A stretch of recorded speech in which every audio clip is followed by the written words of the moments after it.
uniting the races with truth instead of dividing them with lies. We're also rebuilding the family by rebuilding the man. I am Jesse Lee Peterson. Good morning. How y'all? Welcome to the show. It's amazing how fast this month is going by already. It's mind-blowing. You can get involved by calling 888-77-53773, 888-77-JESSE, Jesse. My biblical question for this week. The biblical question: do you know the idea of Christ or the spirit of Christ? Do you know the idea of Christ or the spirit of Christ? That's my biblical question for this week. Don't forget to ring the bell, hit like, and all that good stuff. Follow, subscribe. We do appreciate it. We also on Gab, Rumble, and Trovo. Gab, Rumble, and Trovo. We are streaming on Odyssey, ODYSEE.com/@Jesse Lee Peterson, ODYSEE.com@Jesse Lee Peterson. You can also listen on TalkStream Live by going to the listen line there on TalkStream Live, 717-567-4971. 717-567-4971. We don't have a teaser for this week, fallerstate.tv, but there is a new episode tomorrow at 12 noon Pacific time. The fallerstate.tv. I am not surprised anymore, but it's interesting to see a society of people, not all, but most, who are unwilling or afraid to stand alone.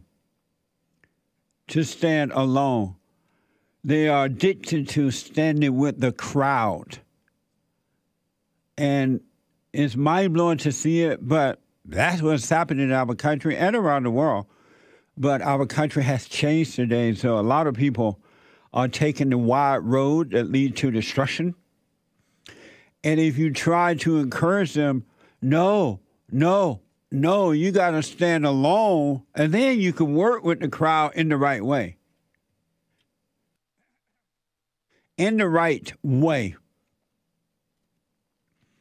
But they are afraid to stand alone. Afraid. And I have to tell you, you came into this world alone, you're going out alone. And alone doesn't mean that you don't have friends or you don't enjoy life. Matter of fact, you enjoy life better when you are able to stand alone. The last thing that the ego wants is aloneness. And the ego is not you, and everybody identify with it, ask themselves, but it's not you. The last thing that the ego wants is the aloneness.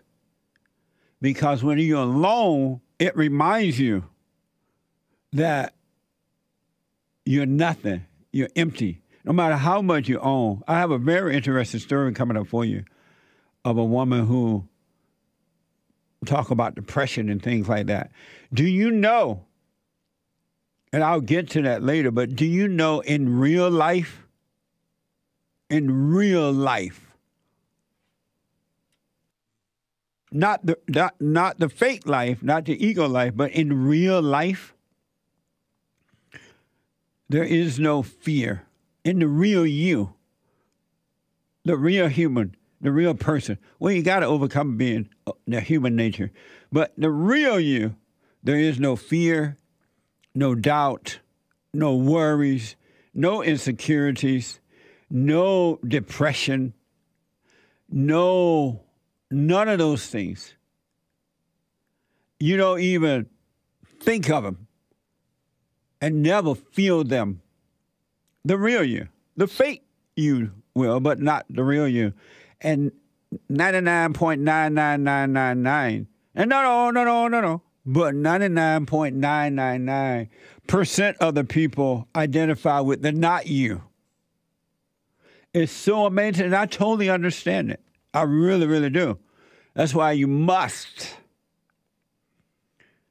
be born again of the Father.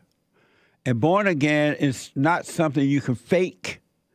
It's not something you think you have. You either are or you're not. You either are or you're not. And it's not something you cause to happen. You can't even make it happen yourself. Of ourselves, we can do nothing. And of ourselves, we know nothing. And the sooner you realize that, the sooner you will let go and be all in and be free. The real you is free, but the fake you is not. And because you identify with the not you, you're depressed, suicidal, have fear, worry, doubt, insecurity, cannot stand alone. You have issues, and you're being deceived in those issues. So I want to encourage you. Get to know yourself. Forgive. Starting with mama or grandmama, whomever raised you. Forgive. God will forgive you. And he will draw you in, change the heart from hate to love, and draw you in, and then you will start to grow. You will wake up. It's so amazing. It's so simple, but yet it's so difficult for so many people. It's so difficult for so many people. That's one reason I really appreciate this particular biblical question, the biblical question for this week. Do you know the idea of Christ or the spirit of Christ? And never, ever, ever, ever, ever, but never, never, never give up. Really. Don't give up. Stay with it. Don't give up. You got to become, you don't have to. You can just suffer and die. Suffer and die. But you got to become your own man, your own woman. Seek first the kingdom of God in his right way, and all will be added unto you. And you will see that Christ, that God, has not held anything against you ever, because he knows, he understands. It's an amazing way to live, and yet the path is straight and narrow, and it's hard for most people to get on. Most people will take the wide road that leads to destruction. And it's mind-blowing. But I understand it. And if you notice, God is not going to force you. As I've said over and over again, he's made the way by sending his son. And if you don't take that straight in there, he'll just let you die. He'll let you trip out. He'll allow you to become a drug addict. He'll allow you to pass that spirit on to your children, their children, and so on and so on. He's not going to force you. Forced love is not love. Is not love. So either you come into the presence of the Father, or you live in imagination, the illusion. Call it hate love. You got to overcome anger. You can't control anger, folks. Anger cannot be controlled by human beings. You can't have just a little. Anger is not your protection. Anger is your destruction.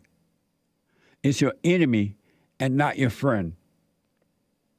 It's an enemy inside of you and outside of you, inside of others. It's your enemy. There's nothing. Look at your kids. Look what anger is doing to your children. If anger was good, why are the kids end up angry and out of control?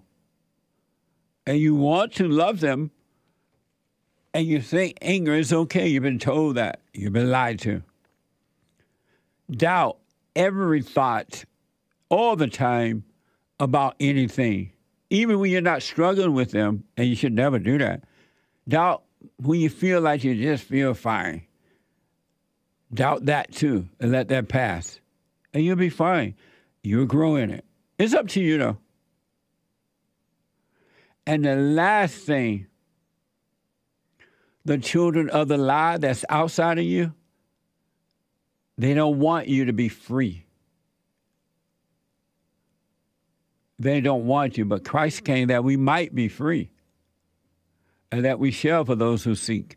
Think about it. We're here Monday through Friday, by the way.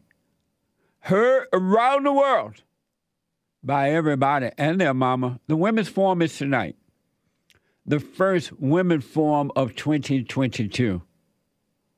7 p.m. in Los Angeles. I want to give you an example of the children of the lie and what they want. And when I say the children of the lie, the media, liberal media, and even some conservative media, as quiet as it's kept, the Democratic Party, the right-o Republicans, the never Trumpers, all, they want this mess. Because it makes money for them and it gives them a false sense of power. It really does. It's so amazing. So the children of the lie, they want this mess in the country. This is from the Daily Mail. Yesterday, Pasadena police arrested, and we've been telling you about this story for a while now, that there was a young lady, a UCLA student who was killed working at a furniture store in Hancock Park. A nice little area there. Well, the guy that has been accused of it has been captured. They got him. But this is not this guy's first time, according to this report and other reports. This guy's been arrested, and he's just out on bail. And because you don't have to pay anymore for bail, he's just in and out. It's crazy that while you are fighting amongst yourselves over this fake, phony, false idea of racism, sexism, homophobism, Allahu Akbarism, lesbianism, white supremacism, anti-Semitism, all the isms, while your attention is on something that doesn't exist, they're setting you up to be destroyed in order to bring fear that you might vote for them. And when you vote for them, you still don't get help. Look at the Republican Party, about nothing. They're no different than the Democratic Party. And yet you vote in the same people every voting time. And that same person, they're like 80 years old and still in the government and doing nothing to make things better. What is wrong with the people? So Daily Mail is reporting yesterday, Pasadena police arrested a suspect who police says stabbed a UCLA student to death at the LA furniture store where she was working while he was out on bail. This guy out on bail because there is no more bail bond. Let him out. Put him back in the neighborhood. I remember going up to Sacramento some years ago now, a few years ago, along with the dog and Beth and all of them, to fight against this no bail bonds thing. And I'm like, you're going to let these people out on no bails. They're going back into the community and supposed to be showing up for their trial while intimidating the people that in the community that's going to supposedly be a witness against. Does that make any sense? They didn't like it. But it passed, and look what is happening in America today. This guy by the name of Sean, I think that's Sean Smith. Sean Smith, 31, was free on a $1,000 bail from a misdemeanor arrest in Los Angeles. $1,000 bail. He was out there free. As well as a $50,000 bond from South Carolina. Smith, who was wanted on 14 active warrants, had an extensive criminal history ranging from trespassing and larceny to assault with a deadly weapon. Smith is reportedly homeless. All right, so you committed that? All right, well, no, $1,000 bail bond, but don't worry, you can go. Pay it later. And the guy just roaming the earth, allegedly committed all types of crime. And this innocent young lady working on a day where it's been reported when it was really supposed to have been her day off, but she wanted to take a trip, so she worked that day so she could leave and, I guess, not worry about it. And now she's dead. Think about that. Some homeless black guy has been accused of walking into this store and killing this woman. That's the accusation. And this guy, as I just read, has a criminal record longer than your arm. Did you ever think that that would happen in America? It's amazing, too, that you vote in these politicians and you know, I guess a lot of people are not really paying attention or something, I don't know. But you know that they are passing laws that goes against you, and you still vote them in. Whether you are Republican or Democrat, conservative, liberal, it doesn't matter. You still just do it. Look at this California. California is controlled by Democrats. And they got one or two Republicans in there, but they ain't not doing anything. They can't do anything. And you barely hear about them. This young lady is dead. It's being reported that this young lady here in Los Angeles, that was killed here in Los Angeles, texted her friend or somebody saying that she felt a little uneasy about the guy being in the store there. That she was getting a bad vibe from the guy. But by the time the friends saw the text, the girl was dead. Amazing. Had this white girl said that out loud about this black guy that's been accused of this, she would have been called a racist.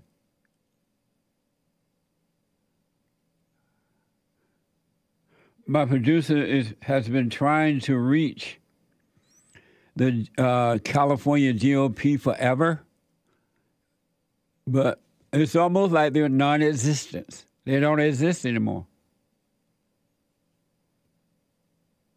They do not exist. And California has gone to hell in a handbasket. Amazing stuff, right? Day in, day out, we're reporting all these crimes. And just reporting them, nothing's been done. I want to, and that was from the Daily Mail. I want to give you, this is from Fox. And this is about 7 minutes, so be patient. It's really good. It was longer than that, but Nick broke it down to at least 7 minutes. It's from Foster's report Tucker Carlson did an expose on why homelessness is happening across America. I really want you to pay attention to this if you haven't already seen it. It was an amazing report from Tucker. Watch this. Good evening and welcome to Tucker Carlson Tonight. We want to begin by noting something obvious because this is the obvious show. If you live in the United States, you may have noticed that many of our public spaces have become permanent homeless encampments. You see trash-filled tents blotting out what were once green and tidy public parks. You step over vagrants drooling unconscious on the steps of train stations on the way to work. You watch as junkies smoke meth without any embarrassment at all and then yell at pedestrians on the sidewalk, maybe at your children. Everywhere, at every intersection, there are beggars. It's what we used to imagine India was like, but this is not Calcutta. This is New York and San Francisco and Austin, Texas. So the question is, what happened? And the short answer is, our leaders did this. No matter what they tell you, homelessness is not an act of God. It's not the result of economic collapse in this country. America did not run out of housing. Instead, a determined group of well-funded ideologues decided to make it easier to live on the streets in this country while doing drugs. Therefore, many more people now live on the streets while doing drugs. See? Not complicated. In 2005, an unemployed alcoholic called Basil Humphrey enrolled in a rehab program in Boise, Idaho. When Humphrey refused to stop drinking, the rescue mission kicked him out. Those were the rules, and he spent months sleeping outside, as so many do. Eventually, local authorities ticketed him for camping on public property. That was the law. The story would have ended there, except that a huge corporate law firm in New York City called Latham & Watkins took an interest in the case on the other side of the country. Now, typically, Latham & Watkins represents Wall Street banks and prominent Democratic office holders. But the firm wanted to change vagrancy laws to increase homelessness. Why did they want that? We don't know. But the firm filed a lawsuit on Basil Humphrey's behalf against the city of Boise. That suit made it to the Ninth Circuit Court of Appeals. In 2018, the court declared that cities have no right to criminalize homelessness. In fact, the court ruled cities have an obligation to provide free housing to the homeless at public expense. The Supreme Court later upheld that ruling. The case was known as Martin versus Boise, and it had exactly the effect that Latham & Watkins intended. City officials across the country no longer had an obligation to protect the public and public spaces from drug addicts who decided to live in them. At the same time, politicians suddenly had access to a massive new source of cash. Taxpayer money, many billions in taxpayer money, for something called homelessness prevention. Now, what is homelessness prevention? Well, of course, it's the opposite of what they call it, as always. Here's Seattle's interpretation of homelessness prevention. A handful of Seattle's more than 12,000 homeless will soon be going from the street to a new apartment with stunning views of the Space Needle and Puget Sound. Using part of its share of the $1.9 trillion COVID relief package, the city bought 3 brand new apartment buildings for $50 million for 165 homeless, a price of $300,000 per unit. In Los Angeles, Skid Row is about to get a new neighbor, a 19-story high-rise for homeless, costing taxpayers $160 million or $580,000 per unit. They're part of an expensive push to get the homeless off of sidewalks and out of city parks and into government-subsidized housing, even if it means buying new buildings at market rate from developers. Oh, stunning views of the Space Needle in Puget Sound. Do you have one of those? Well, crackheads do. More than $500,000 per apartment to house drug addicts at public expense, at market rates. So you can see why real estate developers would strongly support a program like that, and of course they strongly do. But luxury apartments are just the beginning. Seattle's most recent municipal budget allocates more than $150 million to other so-called homelessness programs, just this year. Now keep in mind, Seattle has fewer than 750,000 people living there. So that's an awful lot of money per bum. It's certainly a lot more than anyone else is getting in Seattle. At the same time it was giving overpriced condos to drug addicts with stunning views of Puget Sound, Seattle allocated just $10 million total for its small business stabilization fund designed to keep family businesses from going bankrupt during the COVID lockdowns. So the city's priorities could not be clearer than that. You lavish money on the least productive, most antisocial parasites in our society, and then you punish Americans who work for a living. Got it? And it's hardly just Seattle. The latest city budget in San Francisco proposes spending $667 million on something called the Department of Homelessness and Supportive Housing. And yet, at the very same time, San Francisco's Department of Children, Youth, and Families gets less than half that amount. A city program designed to help low-income families pay college tuition gets just $16 million total. That's about 2% of what the homeless get. So in San Francisco, it makes sense. In fact, it pays to get high on the sidewalk. Don't bother to get an education. Nobody cares. That's the message from the city. Couldn't be clearer. In Austin, Texas, the city's budget for homelessness assistance was $68 million last year. At the very same time, the city of Austin spent just $3.5 million in new loans for struggling small businesses, and only $7 million for, quote, mission-critical infrastructure and deferred maintenance at city facilities, like the things that matter. And at the same time as this was going on, the police department in the city of Austin got an $11 million budget cut. So what happened to the homelessness in Austin, the problem they were trying to, quote, solve? Well, to no one's surprise, it has grown by 10% in just 2 years. You get what you pay for. When you pay for homelessness, you get a lot more of it. See how that works? In Los Angeles, politicians have spent billions, quote, fighting homelessness. This has been accompanied, of course, by a massive increase in the number of people who are homeless. 4 years ago, the city spent $440 million on what it called solutions to homelessness. That was supposed to fix the problem. Did it? Homelessness in Los Angeles jumped 15% just last year. So this year, LA will spend more, close to $1 billion on the homeless in 2022. As for the small businesses crushed by the city's lunatic COVID restrictions, you ask, what'll they get? Well, they get $62 million total. The city's gang reduction program gets about half that. So politicians in Los Angeles are at the very least very clear about their priorities. So like COVID and OxyContin and virtually everything else that's wrecking the country our ancestors built, this is a manufactured crisis. It didn't happen by accident. People paid for it. Amazing. Isn't that like mind-blowing? I remember going to some of those meetings because the office building that we're in, they're going to destroy the whole building and build those apartment buildings. And so when they first started talking about it, I went to a couple of those meetings to get an understanding of what was going on. And they were talking about building these high-risers buildings, but leaving a couple of the apartments for the poor. So they build these buildings, and couple floors are for the poor, low income, whatever they want to call it, homelessness, and then top floors are for people with money. I couldn't believe it. I'm like, you're going to bring in the crimes into these communities? These people will become, they're going to change the whole community. And they didn't care. These builders don't care. It's about the money. It's about the money they're getting from the government. And the government is gladly doing it because they want control. They want the vote. It's not about the people anymore. I got to take a break. When I come back, your phone calls and Super Chastity Live. Back in a moment.